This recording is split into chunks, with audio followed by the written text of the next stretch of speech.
Yes, welcome to the Vanguard Show today. My name is Malik Ismail, the host, and I have a very, very special guest today. It's going to be Dr. Tawanda Boatner of the Free Spirit School of Ministries, Boatner's Sparkle and Shine Cleaning Company, and the Ulas Hayes, should say the Dr. Ulas Hayes Political Action Committee to discuss the legacy of Baton Rouge civil rights icon and her grandfather, Reverend Dr. Ulas Hayes, and also her work. And she's maintained a wonderful legacy in carrying on that same tradition. In addition, she's done a great job with preserving it. It is my guest to bring on the stage, and it's Dr. Tawanda Boatner. Thank you for having me. Hey, how you doing? Everything good? I'm doing fine. Yes, it is.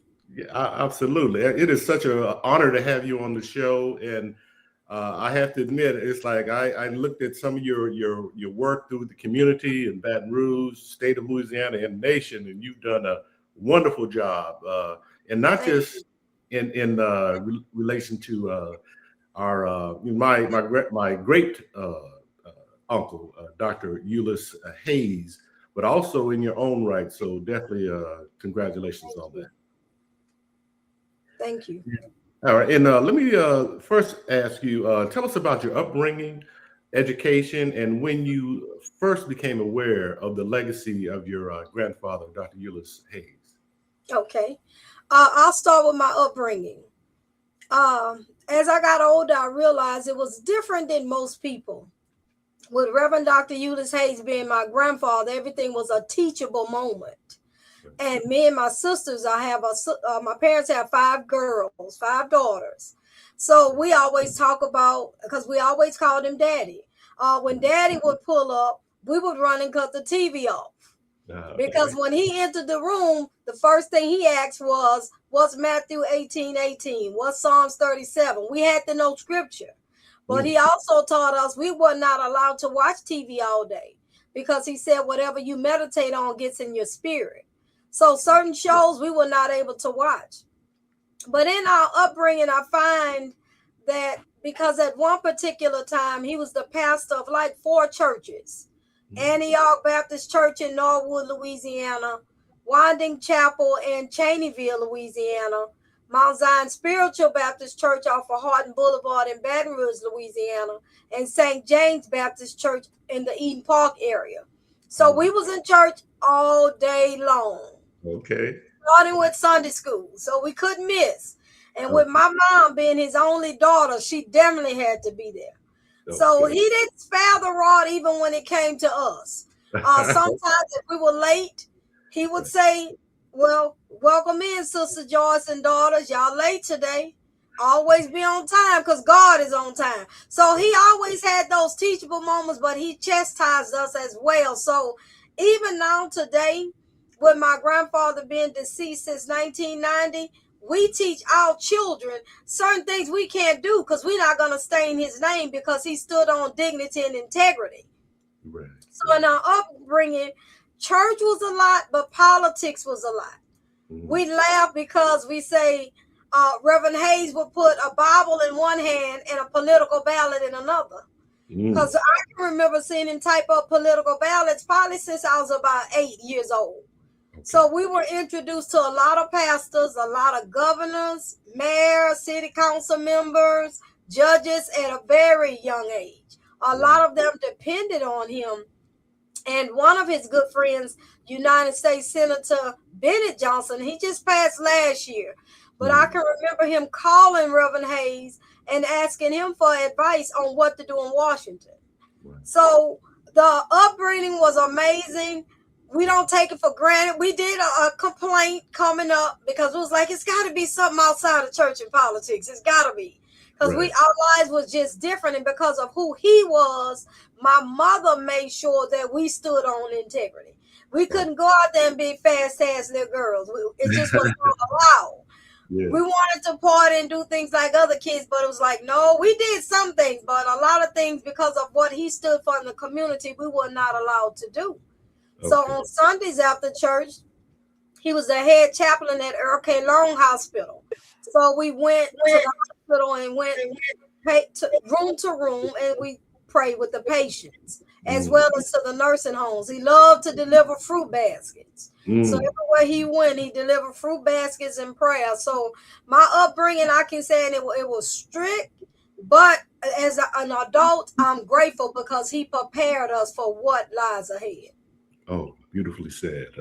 And I do recall Uncle Ulas coming by grandmother's house, Rebecca Hayes Anderson, and whenever she was, he'd always drop off some eggs, fruits, and he'd just leave it by the garage door, and then granddaddy or grandmother sent me out to get it because he had to go somewhere. So he was always giving in that aspect. And again, the few times as a youth I got to see him and talk to him a little bit because I was a child. He always was so impressive as a man. Yes. Now I was going to say, after you discovered your grandfather's advocacy, was that the main reason you became involved as an activist, advocate, and also a voting rights advocate as well? Actually, it fell in my lap. It's nothing that I asked for. I started working officially for elected officials when I was 22. And I started working at District Court 19 JDC Clerk of Court office. And my mother was a supervisor at that time at the Clerk of Court office. And it's amazing how lifestyles kind of flip-flop. She was a teacher first, then she started working for the Clerk of Court. I work for the Clerk of Court, now I'm a teacher. But because of who my grandfather was, the political doors were always open. So when I left District Court, I started working for Juvenile Court under Judge Pamela Taylor Johnson. And these individuals remember the hard work that my grandfather did so that they can become elected officials, because when he got started, there were no Black elected officials. The first Black elected official was in 1968.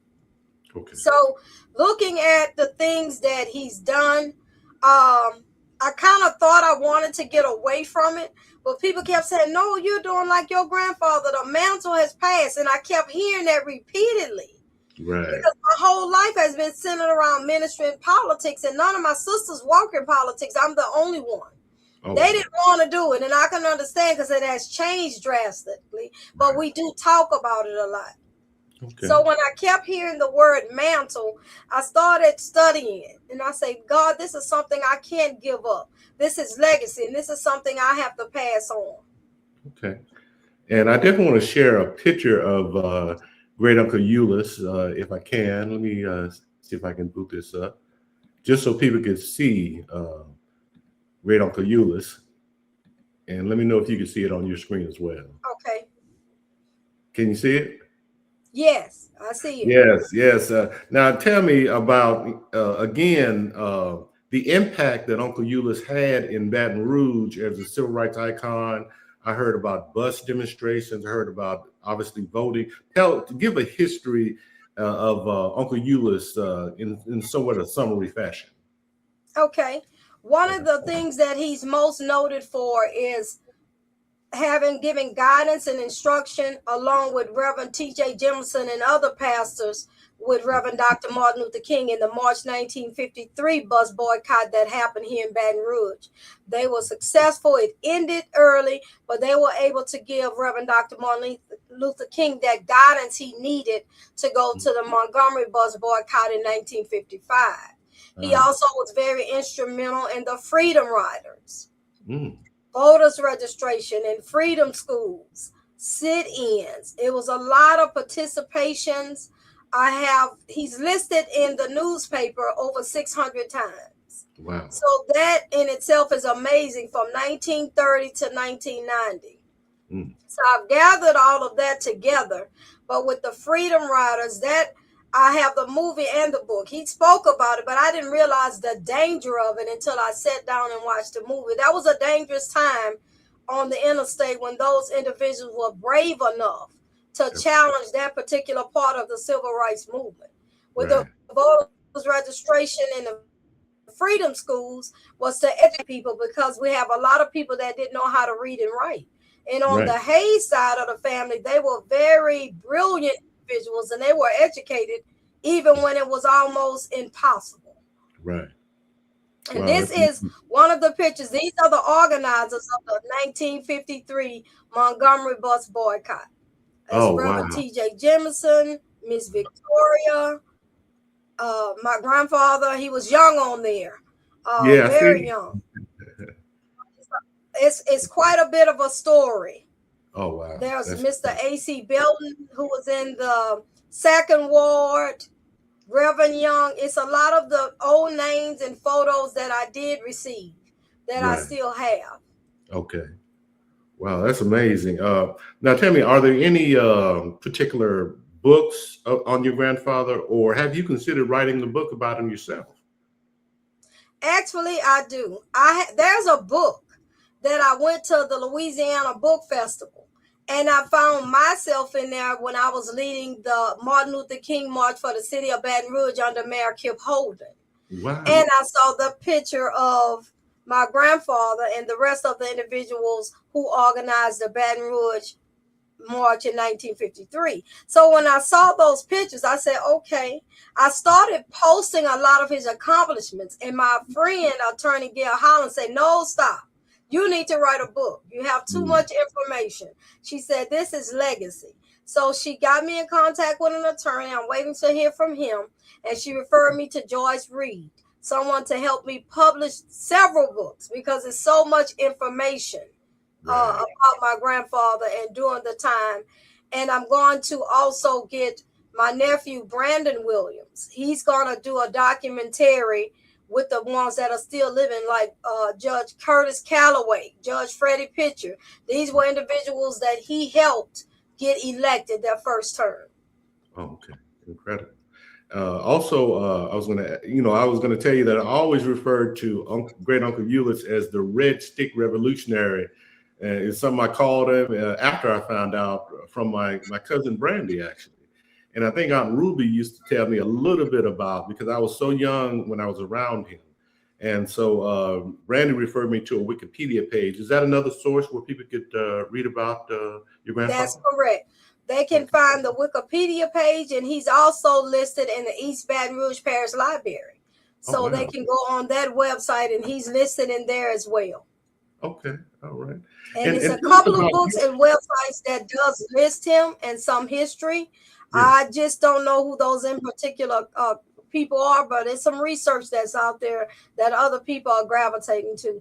He's also in the East Baton Rouge Parish Library in the genealogy department. There's a department where I found a lot of his pictures. I was able to label a lot of family pictures and a lot of his accomplishments in that area. Okay, all right. And again, we're going to go back to yourself because you're also the chairwoman of the Democratic Parish Executive Committee. Are you still in that current role, and what does it pertain to? That's correct. That particular committee, we endorse candidates, Democrat candidates. This year is a very busy year for us. We have an election that's coming up in March for Louisiana Representative, District 69. We have our congressional district for our United States senators, our United States representatives, and judges. So this is a big year for us to endorse candidates.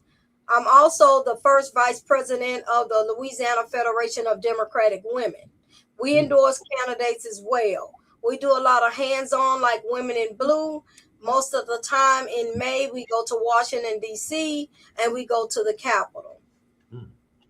But it's also, it's an honor to be, I'm also a parish board election supervisor, which means it's 5 of us who are over the entire operations over all of elections, all of the laws, to make sure everybody do everything based on the law. We work closely with the Secretary of State. And I call it an honor because I told my mom, I didn't know that my grandfather ran for what we call DPEC, the Democratic Parish Executive Committee. He was blocked because they said he had too much power. This was in 1971. I was 2 years old, and now I'm the chair of that same organization. So that shows you how God will pass that mantle down. What man try to stop, God will manifest. Absolutely, absolutely. It's interesting you say that because I wondered where I got my activism from. I found out my mother Vera won contests for writing. And then I became a writer, and I found out about that only 10 or 12 years after she had passed. And I think Mom Ruby and I believe Mom Barbara told me a little bit about my mom. And then I was wondering, where did I get this activist gene? And I've been committed ever since. And I think we share a common legacy with Great Uncle Ulas as well. Does that, I mean, just knowing that, does that really motivate you to keep pushing? And also, I do want to make sure that if someone could learn more about your committee, the Democratic Parish Elective Committee, how to maybe look it up on website or what have you. Right. It's listed up under the Louisiana Democratic Party, and it lists all the members. We consist of 17 people as a body. 5 of them are at large, 12 we represent each district. The district that I represent is District 8, and the districts that we represent are actually up on the city council. But the civil rights activist that's in us started from Pop Benny. Pop Benny is actually the founder of the Emmanuel Aid Association. And that was many, many years ago. He was in politics and real estate, oh God, in the 30s.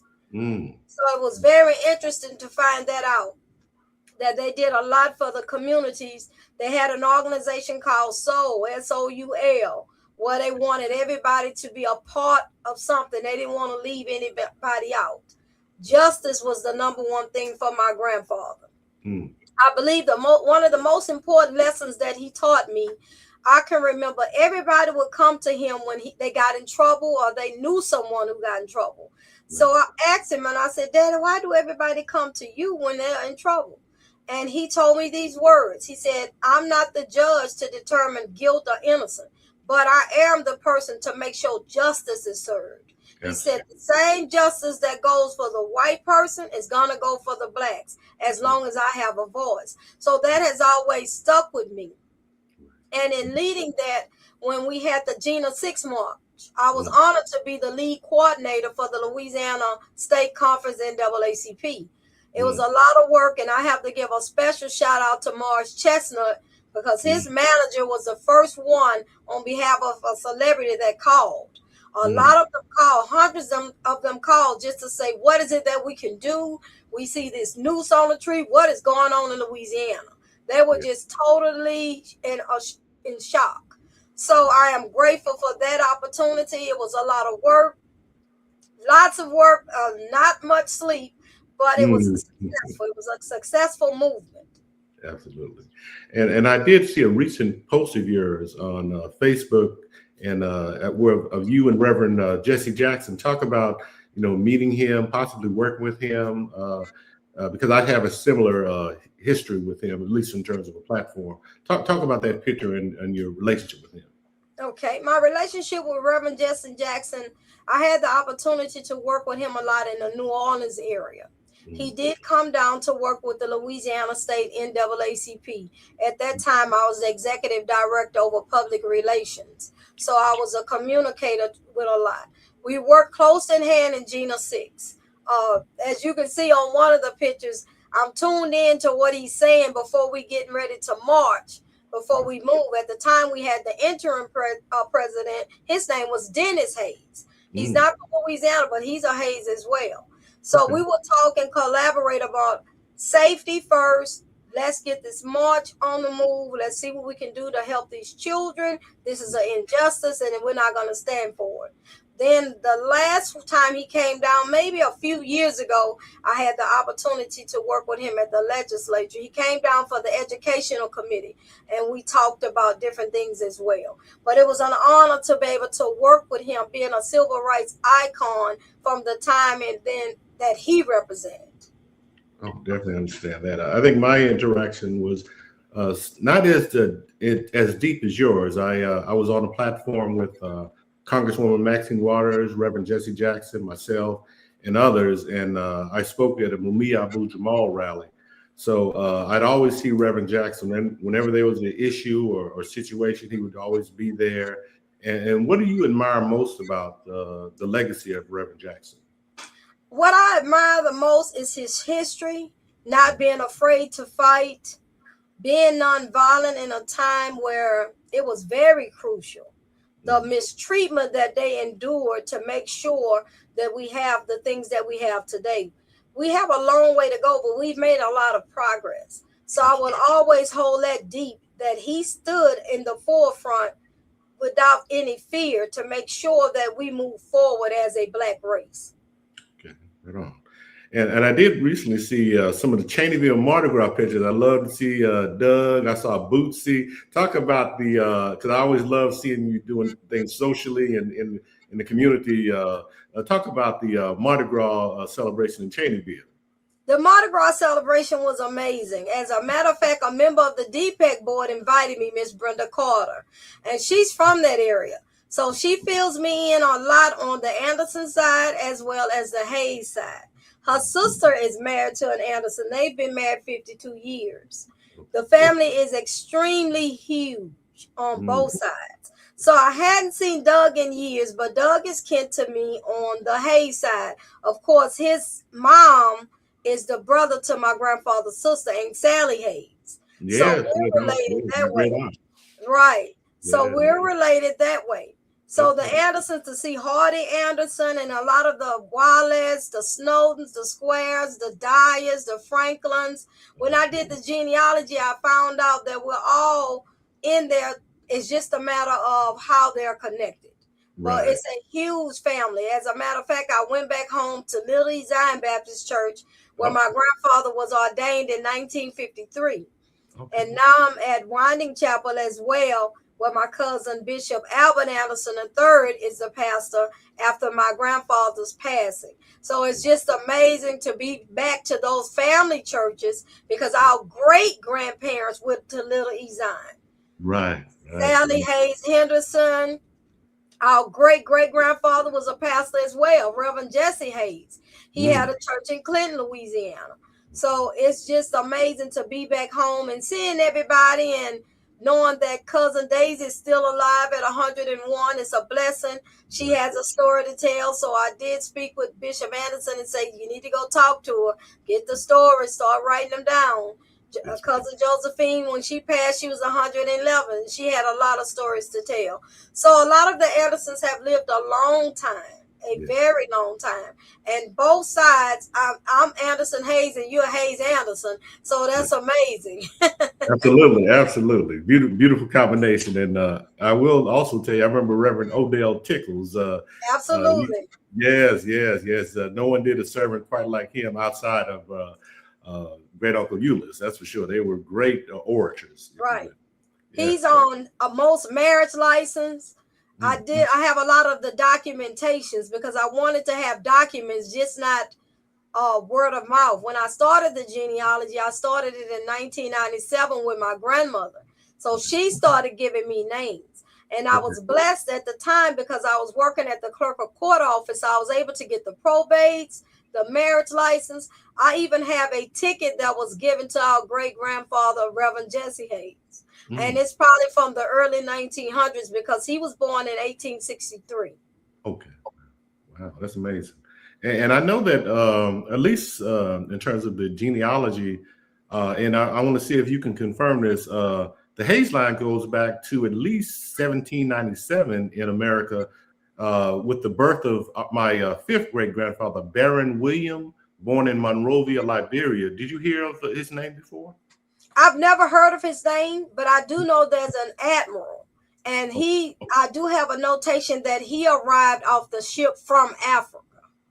So I do have that information when it comes to the Hayes. Now I do have the Williams Woods, which is on our great grandmother's side, Elizabeth Williams. So that family, Elizabeth Williams Hayes Giles, because she remarried as well. Okay. And I do know that William eventually evolved into Williams. And I remember going over to Aunt Sally's all the time, you know, and they'd be family reunions there or get-togethers. And do you remember visiting Aunt Sally? I did, on Plank Road. She had all of the pictures, and I was very hurt when her house burned down because she had most of the pictures. And that's when I discovered she was named after her grandmother, Sally Henderson Hayes. Oh, wow. That's powerful. And also, I'd like to see if you've done any additional family history that you could share that, or something that you have in terms of a project that you may be getting together in terms of Yes, I genealogy. do. I'm gonna form a book. I just bought another family heritage to download everything in the computer. I have our great grandparents. So I Mm, was able to go back to the early 1800s, like 1822. mm, Emilia Hayes, Henderson, Cyrus Henderson, our great grandparents. So it's amazing. The Hendersons is a huge part of our family, which is very big. Most mm, of them still are in Slaughter, in the mm, Zachary area, right on that East Feliciana line. But I am going to put a book together. The thing was, the Hayes family is huge, but the Anderson family, everybody's named after each other. right. Everybody had at least 10 kids, and they named them after a sibling. So there's about 15 Albert Andersons, 15 Oh, William Andersons, 15 John Allen, 15 Caroline Andersons. So I had to make sure that I go to grave sites and get the correct date of birth and the date of death. So I was able mm, to go to the state archives where I obtained a lot of death certificates. So that gave me the information that I needed. okay. And there's not a time that I visit Zachary on Plank Road, and then I make my way over the creek, as they say, to Mhm. make sure I see some of the elder Andersons, and definitely always love going back. Also, talk about some of the things you're involved in the Baton Rouge community, and how can people support you and find out more information? What people can do to support me is to start hosting podcasts, meetings, not just teaching people to vote, but why to vote, who to vote for, why to vote for that individual. We've got to start holding politicians accountable. That's very important. But a lot of people don't know what their duties are. We must know the duties of each one of these politicians so we can know how they better serve us. We have to be mindful. They didn't fill out an application and got hired. They are elected by the people. Mm, We have to get out and vote, but it's very important to educate people on why they are voting. It's important exactly for example, for judges. I mm, tell people all the time who say, I don't like to vote. But if you're going to court, whether you vote or not, that judge has authority to put you in and out of a prison. So voting should be very important to you. So to contact me will be Tawanda Boatner on Facebook. okay. All right. And do you have any contact information for business inquiries, like an email or even a website that I can also share? Just Facebook now. I don't have a website as of yet, but Okay. I'm working on one at the moment. Okay. All right. And also, I do recall many times going over across the street from my grandparents' house and talking with Benny Hayes, That's correct. that lived Pop directly Benny. across. Yes, Pop Benny. There, as a matter of fact, I went to the assessor's office to make sure there's a particular part of Zachary that's named Hayes Estates. And I Mm, have the map. I want to make sure it was still intact and to see what I need to do to keep it intact. So they named it Hayes Estate because Pop Benny bought so much property. He bought at least 15 lots, and each one of his children were given a lot. But it is a map called Hayes Estates for the property that he bought many years ago, which was unheard of for a black to be able to purchase that much property at one time. oh, wow, that's incredible. And again, I want to definitely thank you for coming on. And I want to see if you want to give any shout outs to some of those who will be looking at the feed. Yes, I would like to give a shout out to my son Marty, my daughter Sade, my sisters Latrice, Shirley, Angela, and Karen, my grandchildren, to Attorney Gail Holland for referring me and making sure that you write this book. You don't just put this information out because your grandfather was so popular, somebody else will write a book. So you need to be the first one. So I'm very grateful for that. I'm grateful to see Bishop Albert Anderson III continuing the legacy at Winding Chapel Church. That church had 4 pastors. All of them are born Anderson. My Mm, grandfather was married to an Anderson. So mm, he had the divine favor of being a pastor there for 15 years. okay. So a special Wow. shout out to them. Absolutely. And again, I want to thank you for coming on. Continue to do the great work you're doing. And if I could be assistance in any way, let me know. And again, great job and great legacy. And I really appreciate what you're doing.